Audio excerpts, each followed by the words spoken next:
All right, ladies and gentlemen, welcome back to America Talks Live. Gary Kasparov will join us in the next segment. He was stuck in New York City traffic, but he is here, so we'll have the panel first. But before we get to Tom Borelli and Brad Hirschfield, about a year ago, Dick Cheney was on this show, the Steve Malzberg Show, and I asked him about 9/11. Watch. 9/11 is a week or so away as we talk here. I want to show a picture. We have a picture of you, and that's a recently released picture from 9/11. I'd ask you what you're thinking there. Maybe you know, maybe you don't. What? My recollection is that morning I spent in the PIOC, the Presidential Emergency Ops Center underneath the White House, and we had a series of decisions to make and so forth. But I believe that particular picture was taken as I watched the towers come down here in New York City. And you were thinking what? Well, I was thinking that we were under attack, that this was an act of war. This wasn't just a terrorist attack that you could treat as a law enforcement problem. We lost 3,000 people that day. At that moment, we didn't know exactly how extensive the attack was, but it was a very, very serious proposition for us, and I was starting to anticipate what we needed to do in order to protect ourselves from further attack and to get the guys who had struck on 9/11. And I say, God bless you and the president and John Yoo, who is a frequent guest on this show, and everybody who did everything they could to keep us safe. And then the Monday morning quarterbacks come out not too far removed from that date and say, oh, we can't do this, it's not who we are, blah, blah, blah. And we're not as safe as we were then, are we? Nope. I think we're in a position now where 9/11 is far enough behind us that a lot of people have a tendency to forget what that time was like. And again, the thing I'm concerned about more than anything else is another mass casualty attack, but with armed terrorists armed with something tougher, more dangerous than box cutters and airline tickets. And do you still, what do you feel, all these years later when 9/11 comes around to the anniversary, what do you still, how do you react to that? Well, it's a reminder, I hope, for everybody out around the country of what happened that day and the measures that are necessary to prevent it from happening again. Unfortunately, we've seen sort of a reduction, a tendency to say, well, that was a one-off event. We don't really need to do those things we did to keep us safe, and I think that's a huge mistake. All right, ladies and gentlemen, joining us right now on the Malzberg panel, Tom Borelli, PhD, contributor for Conservative Review, and Brad Hirschfield, president of CLAL, the author of You Don't Have to Be Wrong for Me to Be Right. Gentlemen, welcome. We learned today, Tom, that CNN reported just a little while ago that Hillary Clinton, who at first I thought said was not going to campaign on 9/11, and they'll claim she's not campaigning, but she's going to be, I believe, at ground zero on 9/11. Is it appropriate for the presidential candidates to show up? No, I don't think so, not in this instance, especially on the 15th anniversary of that horrific day. I think obviously she's trying to get back in the news, back in the polls, and something positive, because all the news about her are negative. It's about her emails, it's about which lie, marked here, heading there, one after one, lie after lie. People don't trust her. Most people think the FBI made a bad decision in not going further to prosecute Hillary Clinton. So she needs something special, and I think she's just trying to exploit this event. Brad? I think it's totally appropriate. I think it's a very high-risk gamble, because if she goes and it is perceived of, whether she does it or not doesn't matter, it is experienced as politicking as usual, it is tragic not only for her campaign but for the country. That said, I think that any candidate running for president on this most significant anniversary would want to be at ground zero is totally appropriate. I hope that she goes and does the right thing. And I would say by the same token, I would hope that her being there would not preclude Donald Trump being there as well. What I would not want to have happen is allow ground zero to become a campaign stop for one or the other. But let anyone who hopes to lead this country go to the place of the greatest mass murder of civilians we have ever known and test themselves against the sensitivities and wisdom that are necessary to make us safe in the future. Yet, Tom, Hillary doubling down. We played a bite from when she said it earlier in the year, but you know, she was on Israeli TV. She's saying that that ISIS is praying to Allah for Trump to be president. Of course, she has previously said Muslims have absolutely nothing to do with terrorism.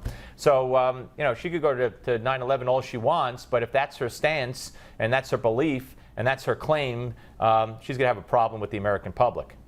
Well, she's desperate. I mean, there's no other way to look at it. I mean, she was far ahead in the polls. She had this huge bump after the convention in Philadelphia, and now it's neck and neck race, and she's going to be saying anything and doing anything. They're going to be tossing every kind of fear card you can imagine, from the race card to the terrorism card to the Russian card that she likes to throw lately. Her campaign is in a spiral, and she's concerned. Brad, let me throw the Russian card at you. I am dumbfounded here. Well, no, I'm not, because it's the media. But if we had a fair media, a story came out yesterday that the $1.7 billion in cash, that the payment to Iran that everybody has been talking about, blah, blah, blah, may be a teensy-weensy drop in the bucket. That, in fact, this administration probably has given Iran almost $40 billion. Now, here's a president who admitted that before he came into office, he started calling the Ayatollah of Iran the biggest supporter of global terrorism in the world. He's had a bromance with him, although he's probably never met him. He sent letters to him. He gave him this sweetheart deal. Now we're finding out all the secret deals within the deal. So we have a president of the United States, we had a Secretary of State, Hillary Clinton, and we have a Secretary of State, John Kerry, who have kissed up and given billions to a man who perpetrates terrorism all over the world. And the media and the left and the world is Donald Trump said something nice about Vladimir Putin. How can he be president? Explain that to me, Brad. Steve, I usually don't answer rhetorical questions, but because I love you and respect you, I'll try. It's very simple. And I'm no fan of the deal with Iran. And I don't think the last chapter on that story has been written or will be written perhaps in our lifetime, and it remains hanging over us. That said, I think what is interesting is to be able to be in relationship with people without saying the kinds of positive things that Trump has said about Putin. And I think that's what's disturbing to people. You may disagree, and I happen to disagree with things this president has done with regard to Iran. But the fact that he has done it with a clear-eyed, his definition, without heaping praise on the country. Wait.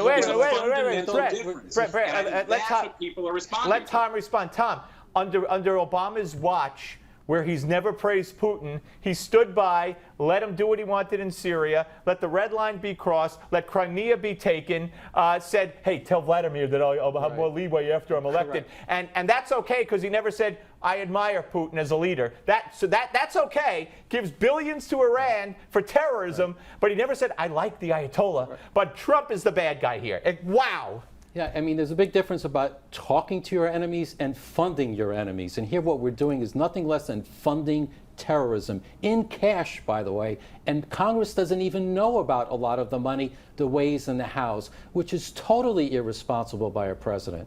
Brad?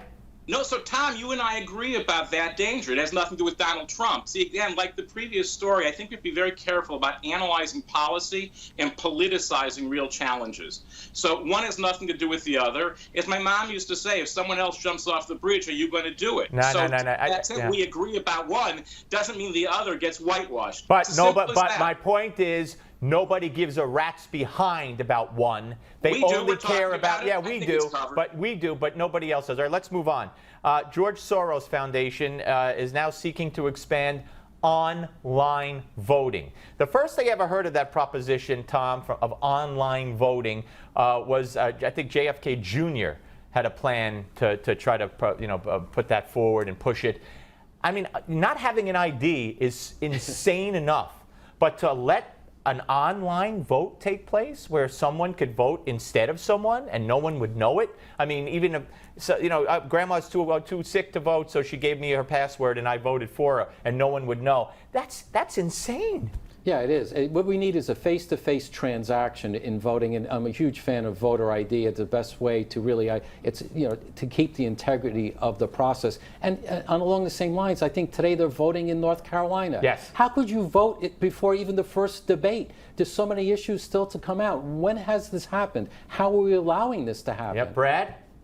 So I think you're right that online voting is a terrible mistake. Although I want to be clear, the impulse toward flattening barriers and getting things as democratized, that's a small d, not a big D, is absolutely long-term in our nation's best interest. But here's the thing. Well, what do you mean? No picture? You mean no voting ID?